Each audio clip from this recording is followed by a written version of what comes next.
السلام عليكم البنات، إن شاء الله تكونوا كامل بخير. مرحبا بكم في قناتي عالم أم أويس. البنات، اليوم راح نهضروا على موضوع جد مهم، وهو سر نجاح أي مشروع. كل وحدة راهي تشاهد فيا وتشوف لا فيديو تاعي على بالي بلي عندك موهبة راهي داخل فيك، سواء اكتشفتيها ولا مازال ما اكتشفتيهاش. وباش تكتشفيها لازم تحوسي وتبحثي وتشوفي داخل قلبك وعقلك وشنو هو الشغف تاعك، وشنو هي الحاجة اللي تحبيها بزاف وتحبي تكوني ديري فيها وتحبي تخدميها. لأنه إذا حبيتي العمل اللي راكي ديري فيه راح تنجحي فيه أكيد 100%. خلاص، عرفنا وشنو هي الحاجة اللي حنبداو فيها. أول حاجة اللي نبداو هو التخطيط. شفتوا كيفاش راني انا شاده كراس ونكتب فيه هكذاك؟ لازم لك بلانر ولا اجنده تكتبي فيها كيما راني حطيت لكم لهنا في الصوره. اذا قدرتي تشريها اشريها، ماذا بك حاجه انقيه ومنظمه، لانه هذا البلانر فيها بالتدقيق واش ديري وفيها الايام الاسبوع، هكذا راح تساعدك اكثر واكثر في التخطيط. واذا ما عندكش وميزانيتك محدوده، ابداي بكراس كيما راني انا نكتب لهنا بكراس عادي. جيبي الورقه والستيلو تاعك ولا لاجندا تاعك وكتبي. لازم لك كل شهر تقعدي مع روحك وتكتبي في الدفتر تاعك، تخططي بينك وبين نفسك وشنو هما المواد اللي حنشريها، وشنو هما الاخطاء اللي ارتكبتهم في هذوهم الاشهر وما نعاودش نكررهم في الشهر المقبل، وشنو هو المنتج اللي نجح لك وراح تزيدي وتضاعفي في الكميه فيه.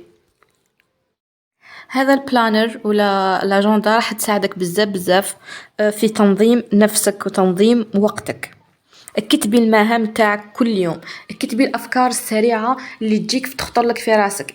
مثلا اني في نخدم نغسل في المواعن، اني نخمل جاتني فكره روح نجري نكتبها باش ما تروحليش. البنات، نحب نعطيكم نصيحه ذهبيه، ديروها حلقه في وذنكم. حذاري وحذاري من حماس البدايات. واحد كيجي يبدأ في مشروع يكون متحمس ويقول لك خلاص حننجح ولازم دراهم كبار ولازم هكذا ونترفه. لا لا، بالكي ما لازمش تجيبي مبلغ كبير وتبدأي به، لأنه كاين بنات يبدأوا بمبالغ كبيرة. نعطيكم مثال، مثلا وحدة خياطة راح تبدأ في مشروع تاع الدراوات، تجيب دراهم وتشري رولوات وتحطهم. قادر هذا الموديل ما يتمشالكش، قادر يجي قماش جديد يبداو يحوسوا عليه ويبقى لك القماش تاعك القديم اللي شريتيه. لذا نبداو بكميه قليله ونجربوا ونسيو. اللي نجح لنا نبداو بلي كوموند نطوروا فيه. شوفوا البنات، البلانر ولا الدفتر لازم دايما يرافقك، لازم يكون صديقك في الساك تاعك. والتخطيط ما لازمش يكون عرقلة ليك، لأنه التوفيق والنجاح من عند ربي سبحانه. احنا نديروا اللي علينا والباقي والتوفيق بالدعاء، وربي سبحانه هو اللي يوفقنا في المشروع تاعنا.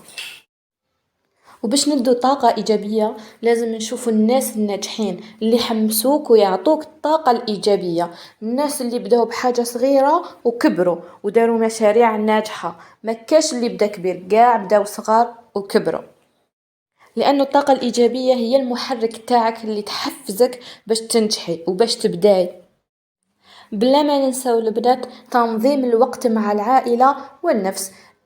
حددي ساعات العمل في اليوم تاعك، ما تهمليش نفسك وتهملي عائلتك. أكيد خدمي في البيت كل راني نخدم برا، ما نبقاش 24 ساعة وانا في العمل تاعي حتى ننسى نفسي وننسى عائلتي وننسى أولادي. لا لا، نعطيله وقت، عندي ساعة ساعتين في اليوم، خلاص ذكا وقت ولادي وقت عائلتي وقت نفسي. هكذا راح توفقي في كل النواحي. البنات، الفيديو الجاي إن شاء الله بإذن الله راح نديلكم أفكار لتسويق المنتج تاعكم.